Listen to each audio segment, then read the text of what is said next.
So, good morning to all of you. Today we will discuss about the subject microprocessor and its interfacing.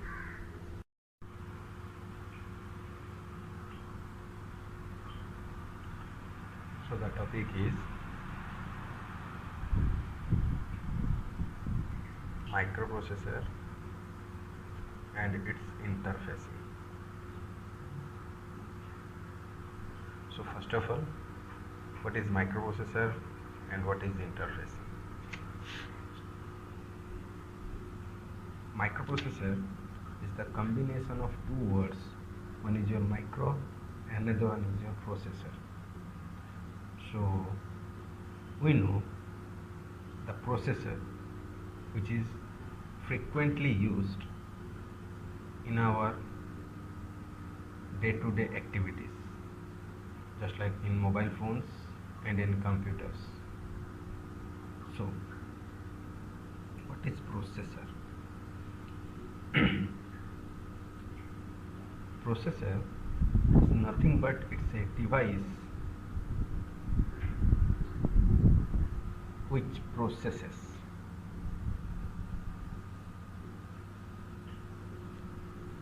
What it processes? Now it processes the data which is given by a user. Okay, after processing it gives the result, and the result is a specified one.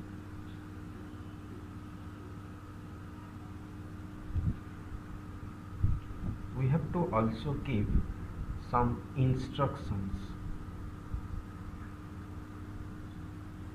to the processor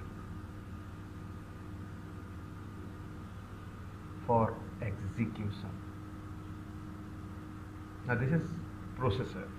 That means it's a device. We have to give some data with some valid instructions to give a specified result or a desired result. For example, if we will give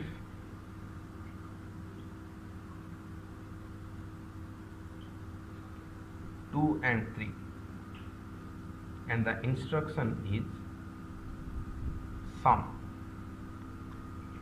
so we know the result, what will it comes out, sum equal to 2 plus 3, and the answer is 5. The processor will give you the result 5. He will not give any other type of result, just like X or a man, whatever it is. And the 5 is the desired one. That means it is a specified one. Got it? Okay. Now, the second word, micro. And what a micro is? Now, this micro is 10 to power minus 6. So now this micro represents what in microprocessor? Whether it relates with size, volume, or what? No. Now this micro stands for time, or you can say the speedness of the processor. That means if we will give one instruction with some valid data, the processor executes in 10 to power minus 6 seconds. So you can imagine how fast the result is coming out from a processor. Got it? So now this is microprocessor, and the second thing is its interfacing. So what does it meaning, or what is the meaning of interfacing? Now this interfacing meaning is to connect.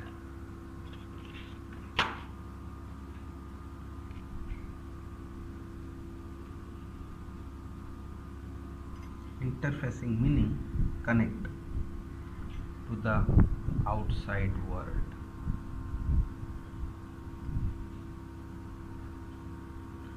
Here the world doesn't mean the space or any other countries. World meaning here peripherals.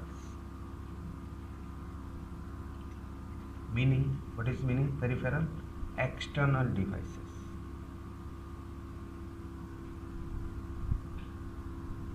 Which is connected to CPU. And we know what is CPU? This is central processing unit. And where it is? Now this unit is in your motherboard. Okay?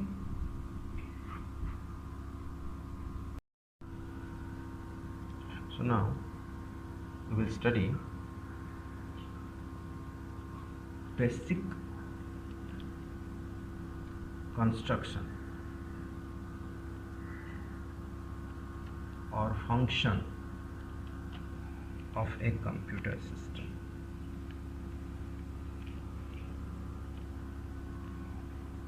Now this system consists of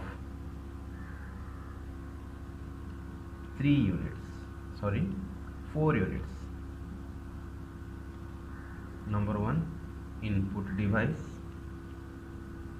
Number 2, output device. Number 3, CPU. And the number 4 is memory. Okay? Now, this is your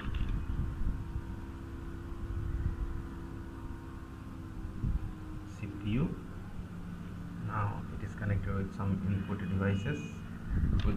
Now these input devices are used to transfer the data instruction to the processor, and now it is connected with output device. Now through output device we will get some results, the desired results. Now the CPU is connected with also memory. We know as the CPU is not having its own memory, so we have to add some external memories to the CPU for processing. And what is memory? Memory is nothing but it is storage device. Okay? Now these memories are made up of registers. No electrical registers. Now these are the registers, R-E-G-I. You have already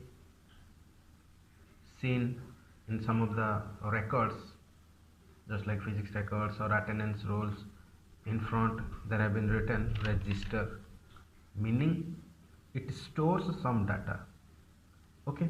Now the registers are made up of flip-flops. And we know what is flip-flop. Flip-flop is nothing but it's a 1-bit memory element. That meaning it can store 1 bit of data. Okay, so what is the definition of a flip-flop? A flip-flop is a device which is having 2 outputs. One output depends upon the other output, like this. If this is a flip-flop and is having some inputs, having 2 outputs, one is Q and another one is Q bar. So as it is having 2 outputs, we can consider it as it is having 1 output, because other output depends upon the other one. If the Q becomes 1, automatically Q bar becomes 0. Similarly, if Q becomes 0, automatically Q bar becomes 1. So from this point, one output depends upon other. So we can say also it is a 1-bit memory element. So here one term is coming, bit. So what is bit? Now this is the unit of memory, bit and byte. In our day-to-day life, we often use bit, byte, as we are dealing with some Android phones with some net. Often we are using bit and byte. So 1 byte is equal to 8 bit. Now in binary, any number, any single number or single digit is a bit. Now example, if I have written 0101, it is a 4-bit number. Okay.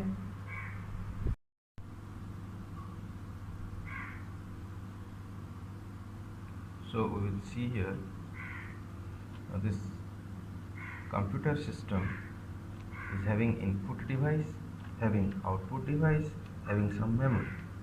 Now this input device is used to feed data with instruction to the CPU. And what the CPU does? All the input data and instruction are stored in memory. First of all, now when the execution begins, or you can say the CPU when executes it, the data which are stored in memory are coming out from memory and executes as per the instruction and gives the desired or the appropriate result. So this is the simple construction or the function of a computer system. Okay, now we will move to another thing, word length.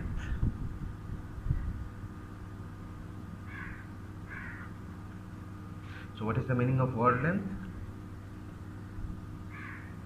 It not just specifies the length of length, just like length, meaning in centimeters or meters, whatever.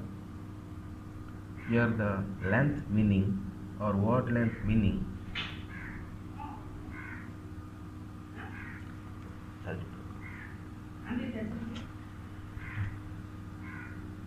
how much of data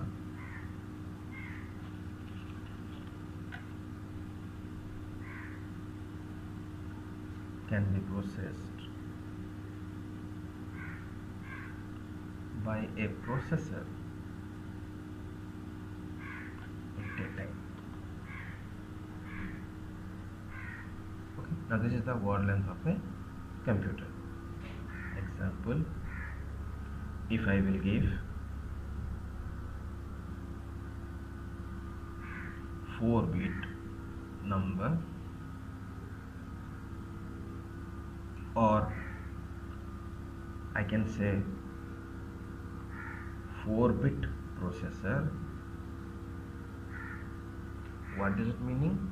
The processor can process this 4-bit of data at a time. Now this is a 4-bit number.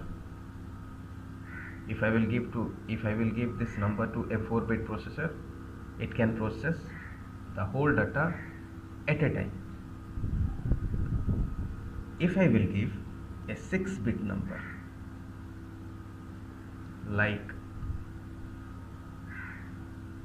now this is a 6-bit number.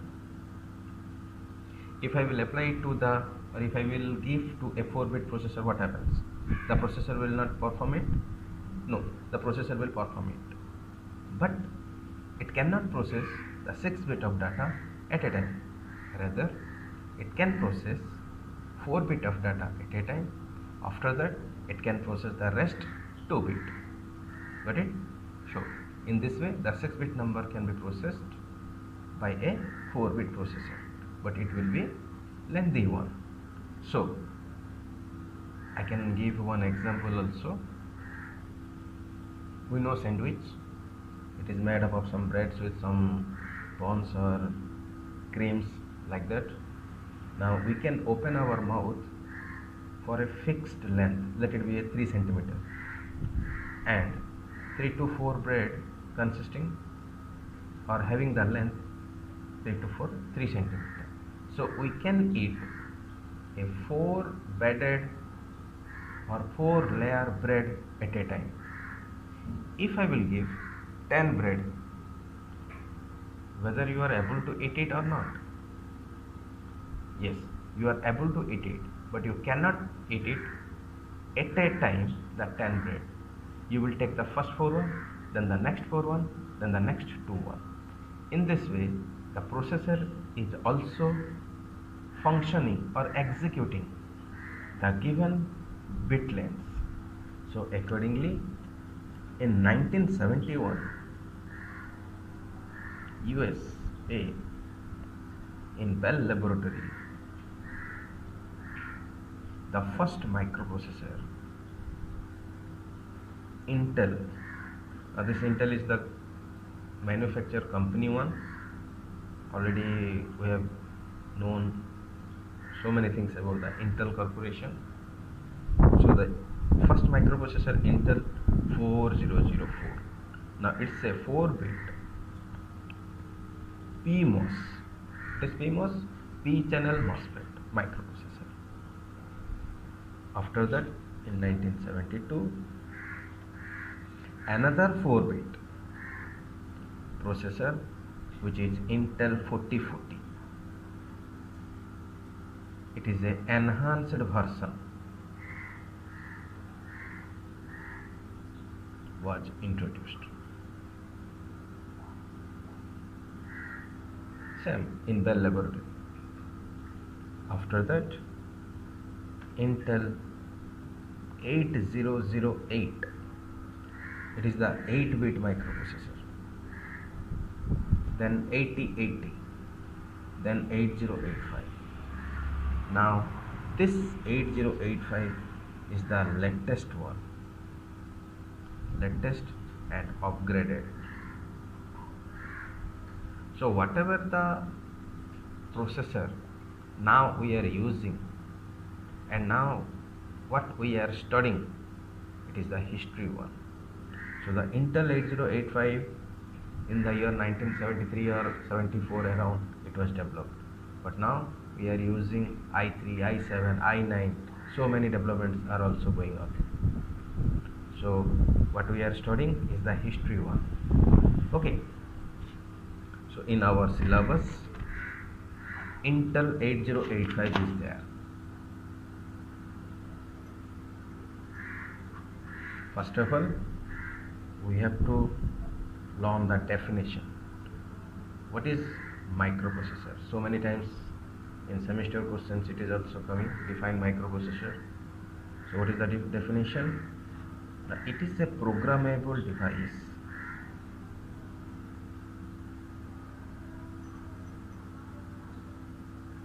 which takes input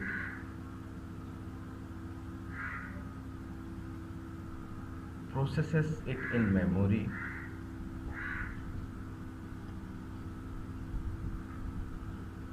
and gives desired output. Now many of the students can also say that these are the brain of the computer, these are the heart of the computer, whatever the system may be. The pure definition, it is a programmable device which takes input. Now we have to provide some input, that input in the form of data and instruction. And what the processor is doing, it processes it in memory. As we know, the processor is not having its own memory, so the external memory we are using. Now all the processing and the execution are done at the memory, and after the execution the result comes out and we will get it from output device. Okay. Now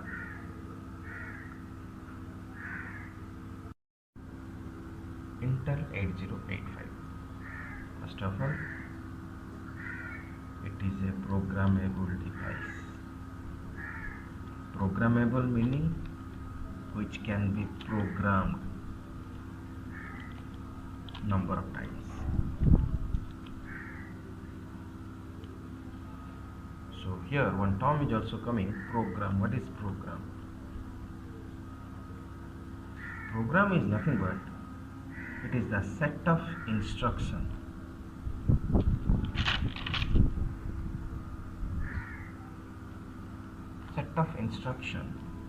for a specific task.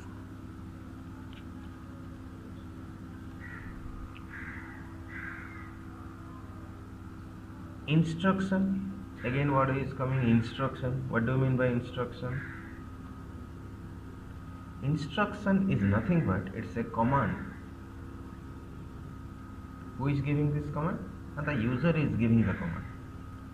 It's a command given to the processor to do a specific task on a given data. Got it? So this is the instruction. Now when we are writing some instructions in a sort out manner, this is called program, and the Intel 8085 is a programmable device. So we can program it so many times as per the requirement of the user. Okay, now as it is a electronic device, we can say this is an IC. Okay, now IC. What is IC? Now this is integrated circuit, and we know the definition of integrated circuit also. It consisting of active and passive components.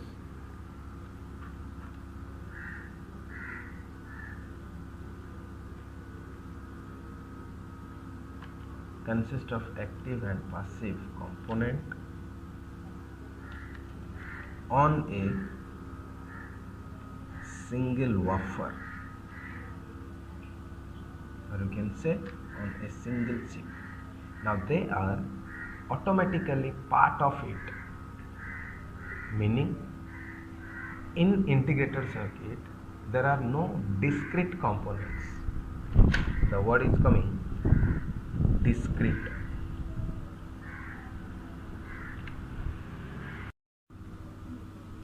Discrete meaning individual. So in ICs no individual components are there, rather the components are automatically part of a semiconductor chip, or you can say the wafer. Okay, now the Intel 8085 is an IC, and what the technology using here, the LSI, large scale integration, meaning having more than hundreds of component. Got it? Now as it is a processor, it is the 8-bit processor, and it is the standard one. So 8-bit processor meaning it can process 8-bit of data at a time. As we have already discussed before, the word length of a computer, it is 8-bit microprocessor. So if I will give one example, 2F is a 8-bit number. Now this number is written in hexadecimal number system. Got it?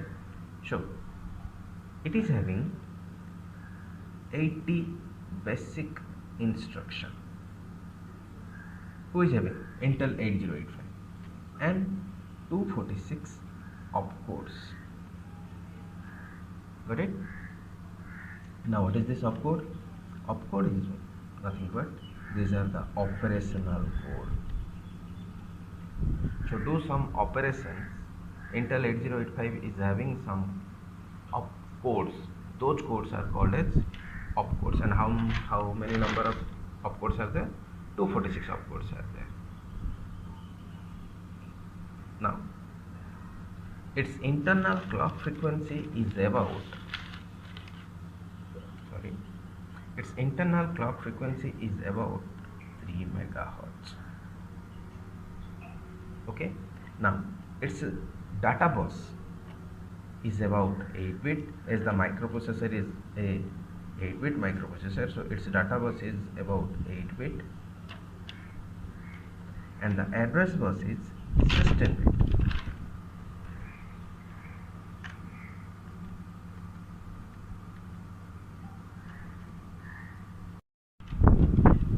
Okay, so the address bus is 16 bit. So these are some brief idea or the introduction about Intel 8085. Now we will go through the detailed structure or the architecture or the organizational structure of Intel 8085. You can say it as also block diagram or architecture. Now Intel 8085 is having three main sections. And what are those? The number one, ALU. Number two, register. And number three,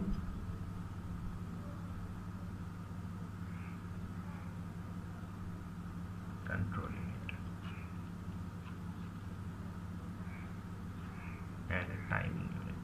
So it is combinedly called as timing and control unit. Okay, now what is ALU? Now ALU is arithmetic logic unit.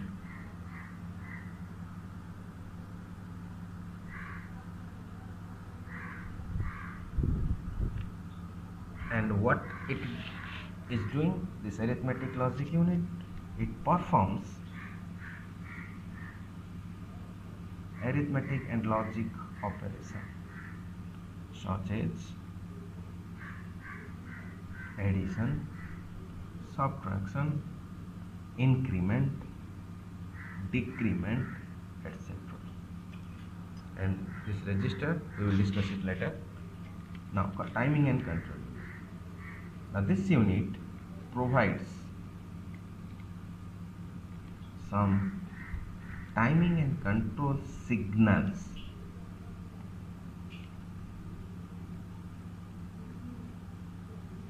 for controlling the entire operation performed by a microprocessor. Now this unit acts as a overall manager between your peripherals with processor. Okay.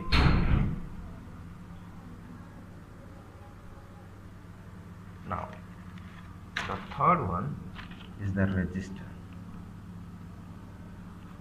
Now in case of Intel 8085,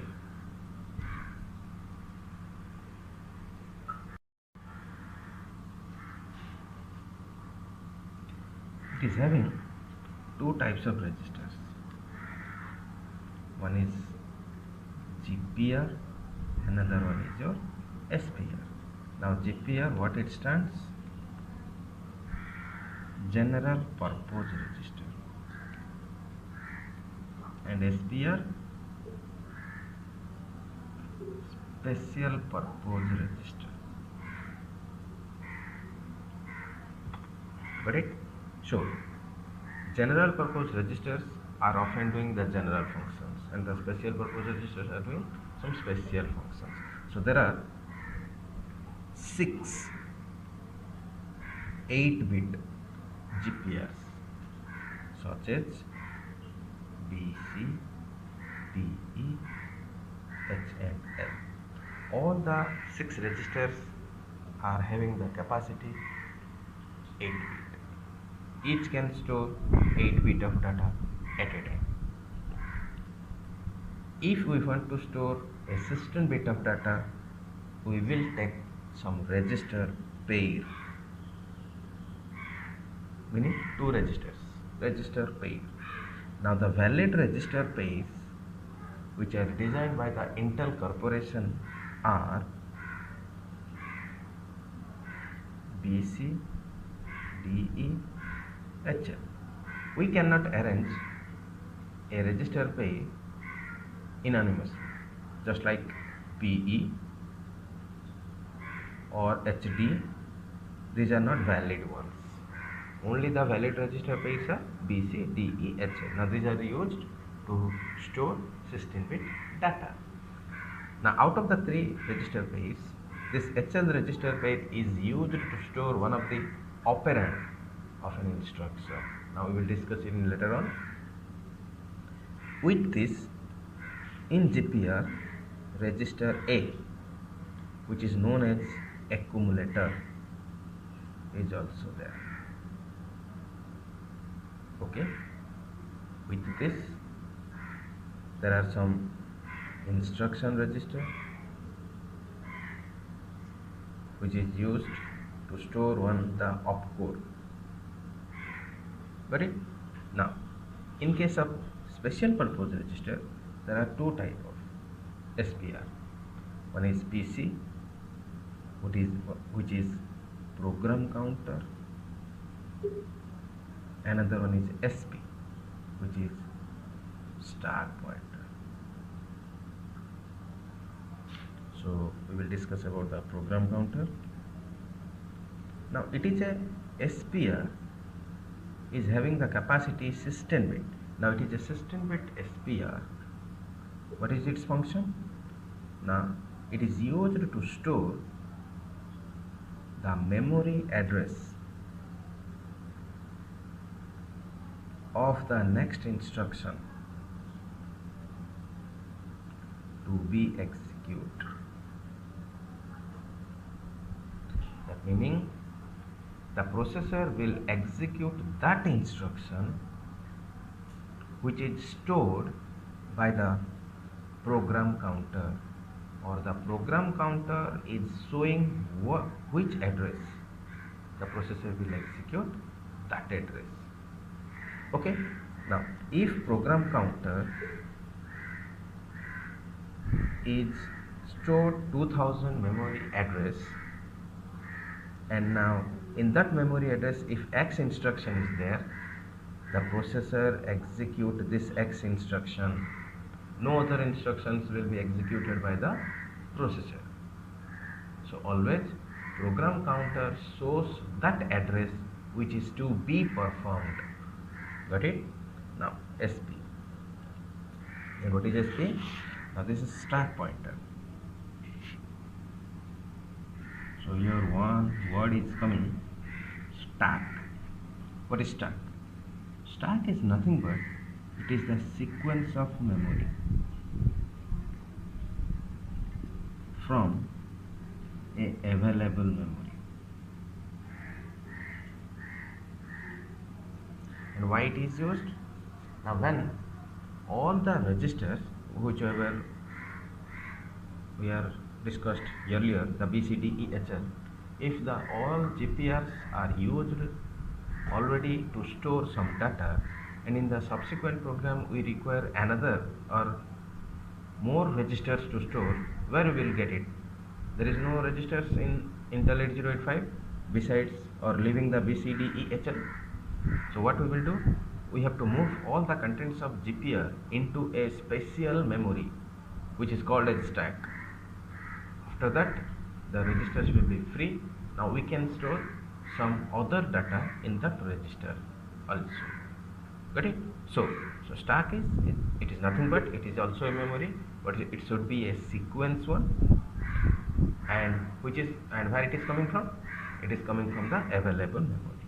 Let it be this much of memory is associated with our microprocessor. Now it is the microprocessor and it is connected with this microprocessor. Now this is the total memory which is connected. Out of this total, any sequence, if I will take here this 2, now this 2 will called as stack.